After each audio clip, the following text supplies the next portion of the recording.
Right, మంచి point. Srinivas Chowdary గారు, తెలుగుదేశంకి ఇక పూర్తి ధైర్యం వచ్చేసినట్టేనా?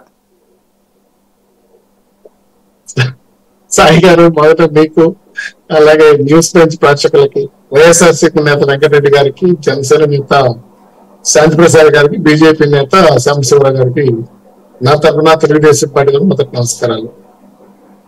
జనరల్ గా తెలుగుదేశం పార్టీ, జనసేన, బీజేపీ పొత్తులోకి వెళ్తున్నదని ఉదయం నుంచి అనేక రకమైన కథనాలు, మీడియాలో వస్తున్న వార్తలు అన్ని గమనించిన తర్వాత మాకున్న సందేశాలు రెండు కూడా మేము తీసుకోవడం జరిగింది.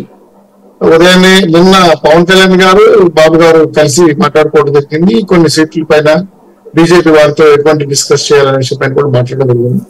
సో ఈ రోజు ఢిల్లీ పైన వెళ్ళాలని, 17న ఉమ్మడిగా మీటింగ్ మంగళగిరిలో పెట్టాలని, సబ్జెక్టివ్ కరెక్షన్ అక్కడ పెట్టాలని ఆలోచనతో చెలగోటుపేటలో పెట్టాలని, దీనికి బీజేపీ వారు కూడా రావాలని అచ్చెన్నాయుడు గారు లోకల్ గా ఇంటర్నల్ గా మాట్లాడుకోవడం జరిగింది. బాబు గారు, పవన్ కళ్యాణ్ గారు అయితే అధిష్టానంతో, బీజేపీ యొక్క అధిష్టానంతో మాట్లాడడం జరిగింది. వారు కూడా ఆల్మోస్ట్ ఆల్ ఒక అభిప్రాయానికి వచ్చి కలిసి వెళ్లాలని ఆలోచనతోనే గతంలో జరిగిన అంటే బీజేపీ కోర్ కమిటీ సమావేశం, పదాధికారుల సమావేశంగా, అలాగే అక్కడ నుంచి ఢిల్లీ నుంచి చూసి కొంతమంది ఇక్కడ ముఖ్య నాయకులతో సమావేశం జరిగింది. అంటే 4-5 సమావేశం జరిపారు వాళ్ళు. తర్వాత పురంధరేశ్వర గారు కూడా లోకల్ లో ఉన్న అసెంబ్లీ సీట్లన్నీ కూడా ఎవరు పోటీలు ఉన్నారో 1+2 అంటే 3 లెక్కను తీసుకొని వెళ్ళారు. నిన్నటి నుంచి అక్కడే ఉన్నట్టున్నారు పురంధరేశ్వర గారు కూడా. వారికి కూడా చక్కని సమాచారం వచ్చింది. ఆల్మోస్ట్ మాకు తెలిసినంత వరకు అఫీషియల్ గా చెప్పలేకపోయినా 3 పార్టీలు పొత్తు అయితే కన్ఫర్మేషన్ అయిపోయింది.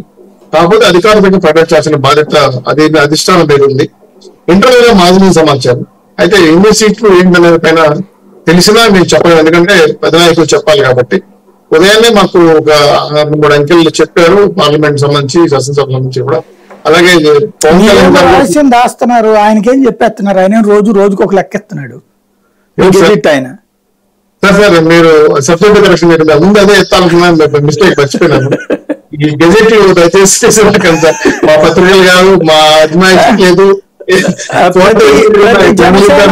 కార్యకర్త కూడా ఇదివరకు ఆంధ్రజ్యోతి చదివిన వాళ్ళు ఇప్పుడు ఖచ్చితంగా ఆంధ్రజ్యోతి కొంటున్నారు. ఎందుకంటే వాళ్ళ పార్టీ నుంచి రాని కమ్యూనికేషన్ జ్యోతిలో వస్తుంది, జ్యోతిలో వచ్చింది కరెక్ట్ అవుతుంది.